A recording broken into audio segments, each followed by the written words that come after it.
पश्चिम बंगाल से एक दर्दनाक वीडियो सामने आया है। इस वीडियो को जो भी देख रहा है उसकी आत्मा और रूह दोनों कांप रही है। क्या है ये पूरा मामला, आइए जानते हैं। पश्चिम बंगाल के वीरभूम के रामपुर हाट का ये पूरा मामला है।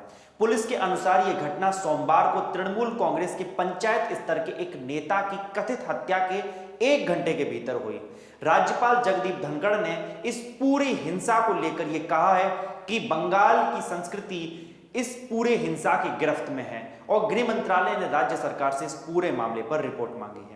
यह पूरी घटना पश्चिम बंगाल के बीरभूम जिले के रामपुर हाट की है, जहां पर मंगलवार को कुछ मकानों में आग लगा दी गई और जिसमें 8 लोगों की जलकर मृत्यु हो गई है। यह जानकारी पुलिस ने दी है। राज्य के पुलिस महानिदेशक मनोज मालवीय ने कोलकाता में संवाददाताओं को बताया कि यह घटना सोमवार को तृणमूल कांग्रेस के एक पंचायत स्तर के नेता की कथित हत्या के बाद भड़की हुई हिंसा के कारण हुई। पुलिस ने कहा कि बरसाल गांव के पंचायत उप प्रमुख एवं तृणमूल कांग्रेस के नेता भादु शेख का शव सोमवार को इलाके में मिला था। डीजीपी मालवीय ने कहा कि एक जले हुए मकान से 7 लोगों के शव बरामद किए गए हैं, जबकि गंभीर रूप से झुलसे हुए एक घायल व्यक्ति की अस्पताल में मौत हो गई। उन्होंने बताया कि इस संबंध में अब तक 11 लोगों को गिरफ्तार भी किया जा चुका है और उनके खिलाफ कड़ी कार्रवाई करने की हमारी पूरी तैयारी है। वहीं डीजीपी ने बताया कि स्थिति अब पूरी तरीके से नियंत्रण में है। कल सोमवार मतलब कि जब रात को यह पूरी घटना घटी, उस वक्त गांव में एक पुलिस चौकी स्थापित कर दी गई। उसके बाद हम जांच कर रहे हैं कि गांव के मकानों में आग लगी कैसे और क्या यह घटना बरसाल गांव के पंचायत उप प्रमुख की मौत से संबंधित है।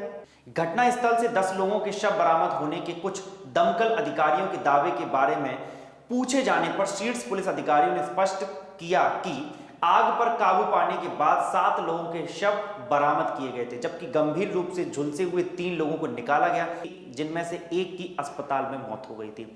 यह पूरा मामला क्या हुआ कि एक भादु शेख नाम के तृणमूल कांग्रेस के नेता थे, उनकी एक बम हमले में मृत्यु हो जाती है, जिसके बाद में उनके कार्यकर्ता भड़क जाते हैं और गांव में घुस जाते हैं, जिसके बाद में वो 10 से 11 गांव के मकानों में आग लगा देते हैं। सबसे पहले वो उन मकानों के बाहर जाते हैं, कुंडी बंद कर देते हैं, जिसके बाद में आग लगा दी जाती है, जिसके कारण जल के तड़प कर और भुन जाते हैं ये लोग, जिनके वीडियो जब सामने आ रहे हैं तो लगातार वो ट्विटर पर वायरल हो रहे हैं और लगातार सरकार से सवाल किए जा रहे हैं। सत्तारूढ़ तृणमूल कांग्रेस ने भी इस स्थिति का जायजा लेने के लिए अपने मंत्री फिरहाद हाकिम को भेजा है और उनके साथ में 3 सदस्यीय विधायक भी पहुंचे हैं, जो मौके पर जायजा ले रहे हैं। वहीं पुलिस ने बताया कि तृणमूल कांग्रेस की भादु शेख का सोमवार को शव मिलने के बाद में प्रदर्शन हुए, जिसके बाद ये पूरी घटना घटी है।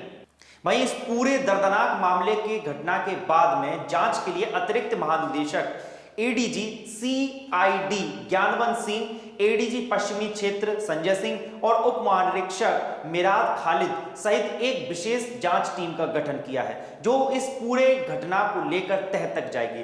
रामपुर हाट में 8 लोगों की मौत की घटना को भयावह करार देते हुए पश्चिम बंगाल के राज्यपाल जगदीप धनखड़ भी उतर आए हैं। उनके लगातार ट्वीट और बयान के कारण ममता बनर्जी की जो सरकार है वो बिफर गई है और उन्होंने जगदीप धनखड़ के ऊपर ही हमले करना शुरू कर दिया है। जगदीप धनखड़ ने इस पूरी हिंसा की निंदा की और यह कहा है कि मानवाधिकारों का यहाँ पर पूरी तरीके से पतन हो चुका है और कानून का पालन नहीं हो रहा है। उन्होंने कहा कि वह बीरभूम के रामपुर हाट में भयावह बर्बरता से आहत है, जहां तृणमूल कांग्रेस के नेता की हत्या के बाद भीड़ द्वारा कथित तौर पर घरों को आग लगाने के बाद 8 लोगों को जिंदा जला दिया गया।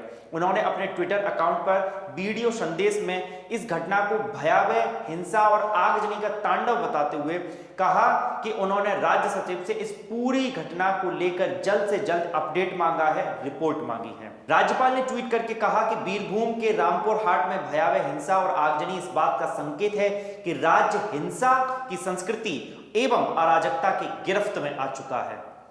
साथ ही उन्होंने कहा कि यह घटना राज्य में कानून एवं व्यवस्था चरमराने का साफ संकेत है। उन्होंने यह भी कहा कि राज्य को हिंसा और अराजकता की संस्कृति का पर्यायवाची बनाने की अनुमति नहीं दी जा सकती। उन्होंने कहा कि प्रशासन को पक्षपातपूर्ण हितों से ऊपर उठने की जरूरत है। उनके इस ट्वीट के बाद उनका जो वीडियो है वो टीवी पर प्रसारित हुआ, जिसमें उन्होंने कहा कि प्रशासन को दलीय हित से ऊपर उठने की जरूरत है, जो आगाह किए जाने के बाद भी हकीकत में नजर नहीं आ रही है। वहीं राज्यपाल ने यह भी कहा है कि पुलिस इस पूरे मामले की जांच एक प्रोफेशनल ढंग से करे और इस पूरी घटना की जानकारी जल्द से जल्द उनको दी जाए। वहीं जगदीप धनखड़ के लगातार हमले के बाद मुख्यमंत्री ममता बनर्जी आग बबूला होती। ममता बनर्जी ने इसके जवाब में कहा कि आपके बयानों में बंगाल सरकार को धमकाने के लिए अन्य राजनीतिक दलों का समर्थन करने वाले राजनीतिक रंग हैं। इस बीच पश्चिम बंगाल के 9 भाजपा सांसदों ने गृह मंत्री अमित शाह से मुलाकात की और मामले में हस्तक्षेप करने की पूर्ण मांग की है। वहीं नेता प्रतिपक्ष शुभेंदु अधिकारी, जो भारतीय जनता पार्टी के नेता हैं, इस पूरे मामले को लेकर ममता बनर्जी की सरकार के ऊपर हमलावर हैं। वहीं गृह मंत्रालय ने वीरभूम की इस घटना को लेकर पश्चिम बंगाल सरकार से रिपोर्ट मांगी है। इसने राज्य से आम लोगों की सुरक्षा सुनिश्चित करने को भी कहा गया है। भाजपा नेता शुभेंदु अधिकारी ने बहुत सारे ट्वीट किए और इन सिलसिलेवार ट्वीट में उन्होंने केंद्र सरकार से पूरे मामले में हस्तक्षेप करने की मांग की है और उन्होंने कहा कि क्षेत्र में बहुत ज्यादा तनाव है, आतंक है और लोगों का बहुत ज्यादा डर का माहौल बन चुका है। बंगाल के नेता प्रतिपक्ष और नंदीग्राम से भारतीय जनता पार्टी के विधायक शुभेंदु अधिकारी, जो पिछले चुनावों में ममता बनर्जी को हरा भी चुके हैं, उन्होंने लिखा कि पश्चिम बंगाल में कानून एवं व्यवस्था तेजी से चरमरा रही है। बीती शाम बम हमले में कथित तौर पर पंचायत उप प्रधान भादु शेख की मौत के बाद बीरभूम जिले के रामपुर हाट में तनाव और आतंक पसरा हुआ है। बाद में गुस्साई भीड़ ने तोड़फोड़ की और कई घरों में आग लगा दी। उन्होंने अपने ट्वीट में दावा किया कि रात भर की बर्बरता से अब तक कम से कम 12 लोगों की मौत हो चुकी है, जिनमें ज्यादातर महिलाएं हैं। फिलहाल जले हुए शवों को बरामद किया जा रहा है, शवों की गिनती को कम करने के प्रयासों के साथ। ट्वीट में उन्होंने आगे लिखा कि प्रशासनिक कवर अब पहले से ही शुरू हो चुका है, यहां तत्काल केंद्रीय सरकार के हस्तक्षेप की आवश्यकता है। वहीं इस पूरे मामले को भारतीय जनता पार्टी के विधायक इसको विधानसभा तक ले जाने का प्रयास कर रहे हैं। इस पूरे मामले पर भाजपा ने मंगलवार को मुख्यमंत्री ममता बनर्जी द्वारा विधानसभा में बयान देने की मांग की है और फिर सदन से बहिर्गमन भी किया। वहीं इस पूरे मामले को संसद में भी उठाया जा सकता है। वहीं बीजेपी के विधायक शंकर घोष ने इस मुद्दे को शून्यकाल में उठाने की मांग की, लेकिन विधानसभा अध्यक्ष विमान बनर्जी ने यह कहते हुए अनुमति नहीं दी कि इसे प्रश्नों में सूचीबद्ध नहीं किया गया है। जब इस मामले को उठाया नहीं दिया गया, उसके बाद में बीजेपी के 40 से ज्यादा विधायकों ने वंदे मातरम और धिक्कार धिक्कार के नारे लगाकर विधानसभा से बॉयकॉट कर दिया। बाद में घोष ने विधानसभा परिसर में जब रिपोर्टर से उनकी बातचीत हो रही थी, उन्होंने सरकार के ऊपर आरोप लगाया कि पिछले साल विधानसभा चुनाव के नतीजों की घोषणा के बाद राज्य में लगातार राजनीतिक हत्याएं की जा रही हैं और लोगों को जान से मारा जा रहा है, लोगों में भय का आतंक है। साथ में ही उन्होंने आरोप लगाया कि यहाँ की सत्तारूढ़ तृणमूल कांग्रेस की जो सरकार है वो जनप्रतिनिधियों की भी हत्या कर रही है और कानून व्यवस्था विभाग का प्रभार संभाल रही मुख्यमंत्री चुपचाप बैठी हुई हैं। भाजपा के मुख्य सचेतक मनोज तिग्गा ने कहा कि पार्टी इस बात का फैसला करेगी कि मंगलवार को सत्र की बाकी कार्यवाही के दौरान उपस्थित रहना है या नहीं। जब ये वीडियो सामने आया है और ये जो पूरा घटनाक्रम घटा है, उसके बाद से ही सोशल मीडिया पर लगातार ममता बनर्जी सरकार से सवाल किए जा रहे हैं। ममता बनर्जी की सरकार से ये पूछा जा रहा है कि आखिर आपके राज्य में मां माटी मानुष का जो नारा दिया जाता है, आखिर उसी माटी में उन मानुषों को क्यों तड़पा तड़पा कर जलाकर भूना जा रहा है, उनके घरों में कुंदी लगाकर। तो आपने जब ये वीडियो देखा और आप जब इस पूरी घटना को सुन रहे हैं, तो उसके बाद आपके दिमाग में क्या विचार आ रहे हैं, जरूर कमेंट करके बताएं।